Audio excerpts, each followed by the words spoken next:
दोस्तों, बंजारा, ये जो बंजारा शब्द है ना, हमारे अतीत को हमारे आगे प्रस्तुत करता है। ये शब्द हमें बताता है कि व्यापार में बंजारों का योगदान कितना बड़ा रहा है। हमारे आपसे विनती है, चाहे आपका कितना भी ज़रूरी काम क्यों ना हो, आपको ये वीडियो ज़रूर पूरा देखना चाहिए, क्योंकि इतने दिनों से जो आपने अपने नज़रों को बंद करके रखा हुआ है वो खुल जाएगा। तो चलिए आज के इस एपिसोड को हम शुरू करते हैं। बंजारा समाज में संतों की कोई कमी नहीं है। सेवालाल महाराज, दागुरु, हमूलाल महाराज जैसे अनेकों संत होकर गए हैं। उन्हीं महान संतों में से एक आते हैं हाथीराम भावजी, जिन्होंने भगवान विष्णु को प्रत्यक्ष रूप में देखा है। वे भगवान विष्णु के परम भक्त थे। कहा जाता है कि कलयुग के दौर में वे ऐसे पहले संत थे जिनके किसी भी क्षण में भगवान विष्णु को याद करने पर भगवान प्रत्यक्ष रूप में उनके सामने प्रकट हो जाते थे। अब आपके मन में सवाल आ सकता है कि आखिर हाथीराम भावजी में ऐसा क्या था कि भगवान विष्णु स्वयं उनके बुलाने पर प्रकट हो जाते थे। तो चलिए उनकी थोड़ी सी कहानी जान लेते हैं।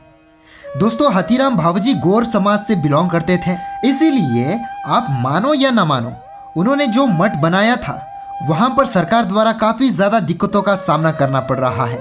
और वो दिक्कतें क्या है हम आपको बाद में बताएंगे। पहले आपको उनकी कहानी बताना जरूरी है। हाथीराम भावाजी का नाम पूरी तरह से हाथीराम भाजोट करके है।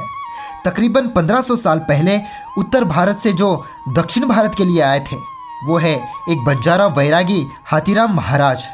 एक बंजारों के संत होने के नाते हर बंजारों के तांडा में इनकी महान कथाएं सुनने को मिलती है, परंतु भगवान विष्णु के महान भक्त होने के नाते इन्हें केवल बंजारा समाज ही नहीं बल्कि हर समाज के लोग मानते हैं। हाथीराम बाबा जी लंबे सफ़र तय करके भगवान वेंकटेश्वर स्वामी के दर्शन के लिए आए थे। जब उन्हें दर्शन नहीं मिला तो वे भगवान से नाराज होकर वापस अपने रास्ते जा रहे थे। उसी समय जाते जाते वे नाराज होकर बोलते हैं, जो अपने भक्तों को दर्शन न दे वो भगवान कैसा।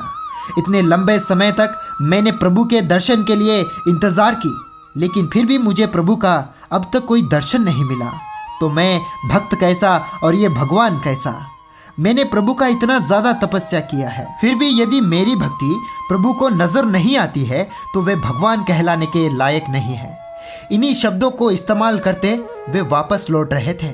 उसी समय एक बालक हाथीराम बाबा जी के रास्ते में आकर बाबा जी से सवाल करते हैं कि आप कहाँ जा रहे हो। तो बाबा जी नाराज में ही जवाब देते हुए कहते हैं कि मैं इतने दूर से आकर यहाँ पर प्रभु के दर्शन के प्रयास में था। सालों तक मैंने तपस्या की, परंतु बावजूद इसके मुझे प्रभु का दर्शन नहीं मिला। तो मैं मानता हूँ जो भगवान इतनी कड़ी तपस्या के बावजूद अपने भक्तों को दर्शन न दे वह कैसा भगवान, और मैं कैसा भक्त जो इतने वर्षों से इसकी तपस्या में लीन रहा। उसी समय बालक कहते हैं कि जरा रुकिए, आपको केवल दर्शन चाहिए ना। तो बाबा जी बोलते हैं, हाँ मुझे प्रभु के दर्शन चाहिए। यह सुनते ही वह बालक वेंकटेश्वर स्वामी के रूप में प्रत्यक्ष हो जाते हैं। इस अद्भुत दृश्य को अपने आंखों के सामने देखकर बाबा जी धन्य हो जाते हैं। भगवान बोलते हैं, हे हाथीराम, मैं तुम्हारी तपस्या से संतोष हुआ हूँ, तुम जो भी चाहो वरदान के रूप में मांग सकते हो। तो बाबा जी बड़े ही संतोष होकर कहते हैं, हे प्रभु, यदि मुझे वरदान देना ही चाहते हो तो मुझे ऐसा वरदान दीजिए जब भी मैं आपको याद करूं, मैं आपको जब भी पुकारूं तो आप मेरे सामने प्रत्यक्ष हो जाओगे।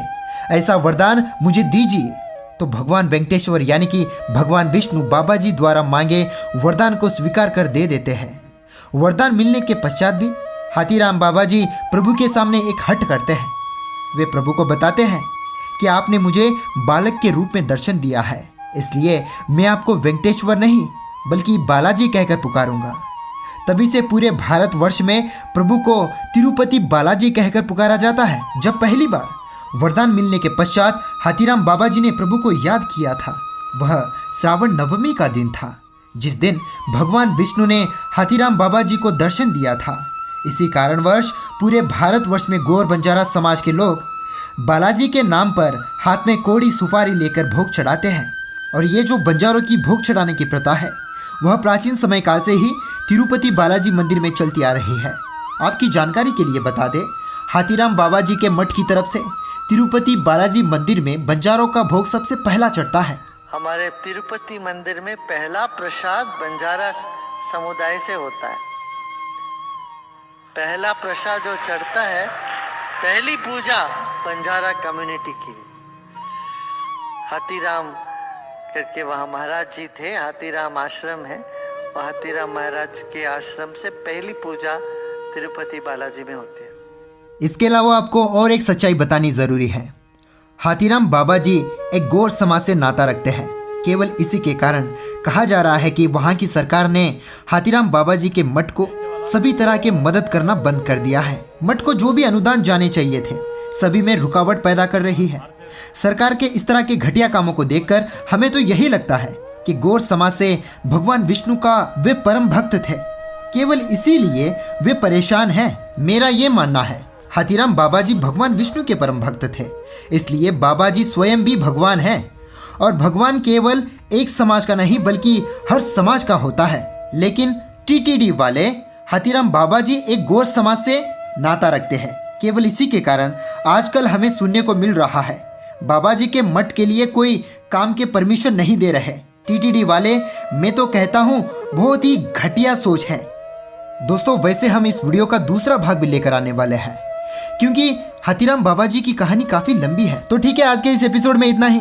मिलते हैं फिर से इस एपिसोड के दूसरे भाग में। तब तक के लिए आप सबको नमस्ते, बाय बाय और जय सेवालाल। वीडियो को शेयर ज़रूर करना, वीडियो को शेयर करना, फैलाना, चाहे तो दोबारा रीअपलोड कर देना, कोई दिक्कत नहीं आएगी आपको।